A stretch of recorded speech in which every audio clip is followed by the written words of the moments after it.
Hello guys and welcome back to the Mini Fez channel. So in this video I'm going to be going over the new Rikka support and the new Exosister support we're getting. So I'm combining both these supports in one video just because there's only 2 cards from each archetype that we're getting.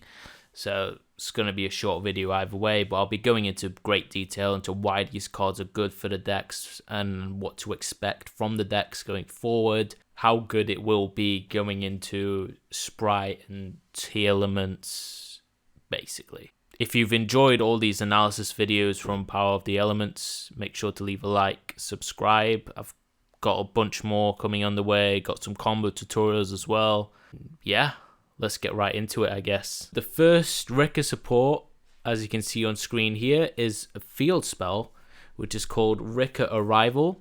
Now, what this card does is, while you control Rikka, you can set any Rikka spell or trap from your deck. And the targets you usually want to go for are Rikka Glamour and Rikka Sheet. So what Rikka Glamour does is you can add any Rikka from your deck to hand. And you can also tribute a plant on activation to search an additional plant with the same level as the Rikka you search. And what the trap does is you can target a face-up monster your opponent controls. Neither player can activate that monster's effects. And on activation, you can also tribute a plant monster to steal that monster as well.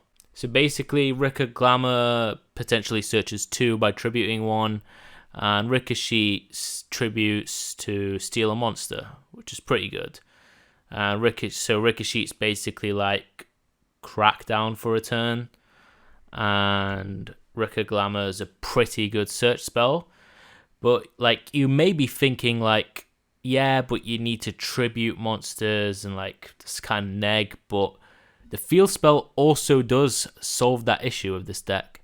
So the field spell also has an additional effect which says once per turn, if you would tribute a plant monster to activate a Rikka card effect, you can tribute a face-up monster your opponent controls instead of one of those monsters.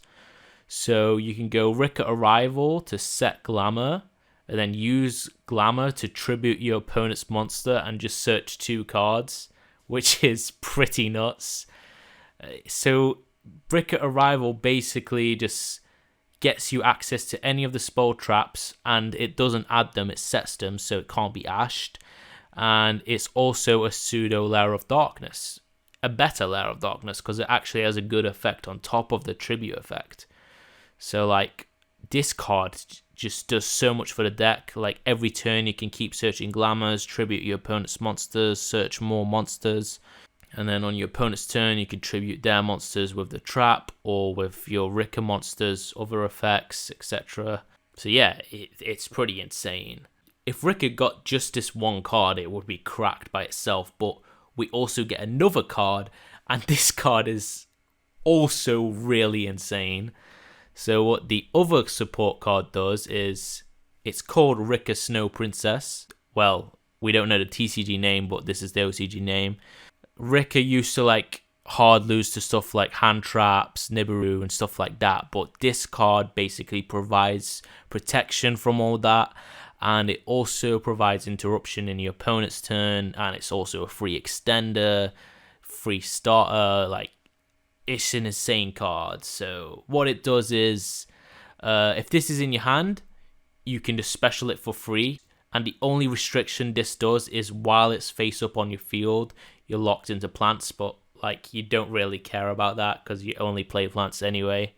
So like, this is like a good level 4. So it gives you access to Strenna, and it being another level 4, which is good, means you can search the other level 4 from deck as well off of Glamour. So you can get, so Glamour searches Snow Princess and the Rikka Fairy, and the Rikka Fairy specials for free if you tribute any of your monsters. And then you can also special this and then overlay both for Strenna and then do plays with Strenna. Strenna is also an insane card, and what Strenna does is you can detach to add back any plant or Rikka card from grave to hand, and when it's tributed you can summon any rank 5 or higher plant from extra and then attach this from grave as material to it. So you can go this, get something back from grave, tribute it, and then get like either Rikka Queen, which is a quick effect tribute for your opponent's turn, or you can get Hyperion, which is basically a Mechaba by detaching the same type, so monster, spell, trap.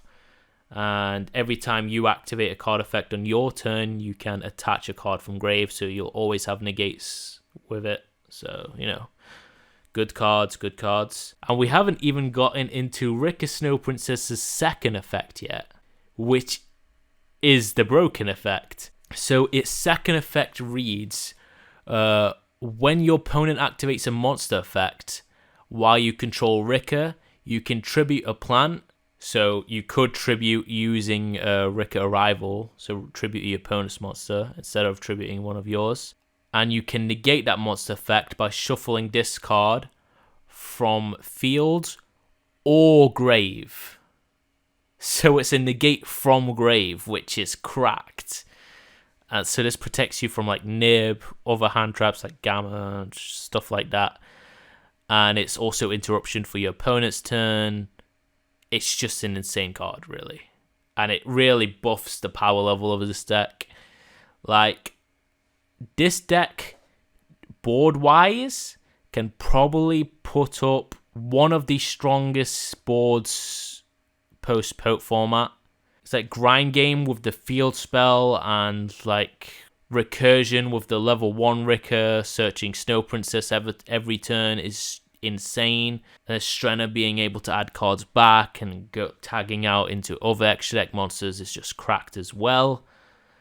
But the issue is, if your board does get broken in this deck, it's really hard to recover.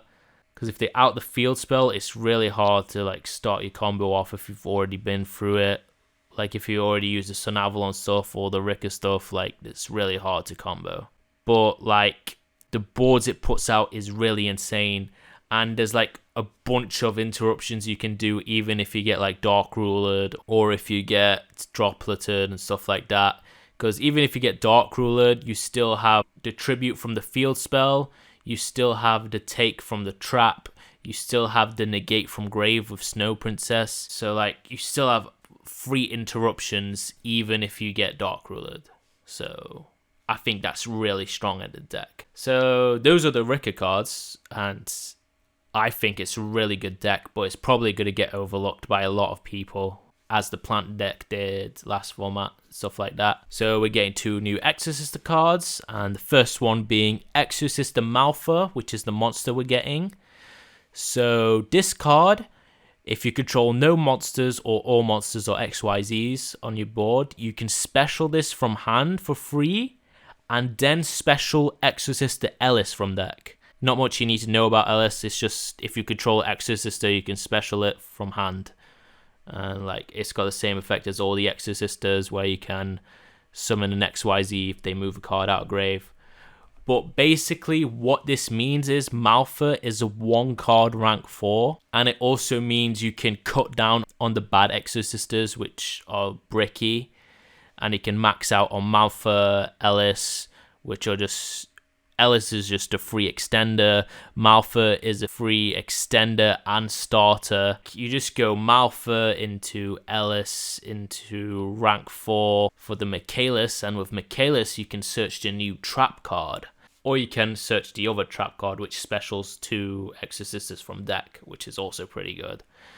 But this new trap card is pretty insane. This card is the new trap. It's called Exosister Latania. This is a really broken support card. So this is a searchable card off Michaelis. And what this card does is if all monsters you control are Exosisters, you can pay 8 to target a card on your opponent's board or grave. So you can like move a card out the grave to trigger your Exosisters and special XYZs. Or you can just banish a card from the board, which is pretty good. So it's like a Mystic Mine out as well, which is nice to have in a deck. And that's not the main effect, because after you do that, you get to activate any of the following effects. The first effect allows you to XYZ summon using monsters you control. If you're playing against a deck that doesn't really move cards out of the deck, you can just slap your Exosisters on top of each other and make a Michaelis, which is pretty strong because it turns Michaelis on to quick effect banish a card. And if you've already XYZ'd in the turn, you can activate this additional effect, which lets you banish another card your opponent controls. And this banish doesn't target. So you can go, if you've already like specialed Michaelis, you can go banish with Michaelis. So you've got one banish from that. You've got a second banish from Latanya, targeting and banish from field or grave. And you've got a third banish from Latanya again. So you can just banish 3 cards in a turn, which is insane. And that's all off of Malfa. Like, you still have like 5 cards to play with, which is cracked. So this deck is really good going into Sprite or Tearlaments because they move cards in the grave a lot. So it's really strong going into those decks because it triggers all the Exosisters whenever they move cards out of the grave to special XYZs out the extra deck. But like if you don't see Malfa, this deck really struggles playing against most decks. But it is pretty easy to get into Malfa because there's also the rank 4 that searches an Exosister. So like normal, one of the bad Exosisters, special Ellis, and then overlay for the one that searches, search for Malfa, special another Ellis from deck, overlay for Michaelis, add any of the traps, either the one that specials for 2 from deck or Latanya, which is, I just explained how good that card is. But yeah, this is going to be a really good anti-meta pick. Those are all the cards from both Rikka and Exosister that we're getting. I know it's a short video, but I just wanted to cover these archetypes, and it's getting pretty late anyway, so I hope you liked the video. Leave a like, subscribe. If you need to pick up any of these cards, make sure to check out Jam Jam Cards UK. They've got a bunch of these cards up for pre-sale, and they're also going to be selling all these cards in time for Euros, and you can probably even pick them up at Euros because we're going to be at Euros. So yeah, that's all I have for you today. Hope you enjoyed. Got more content on the way. I'll catch you guys next time.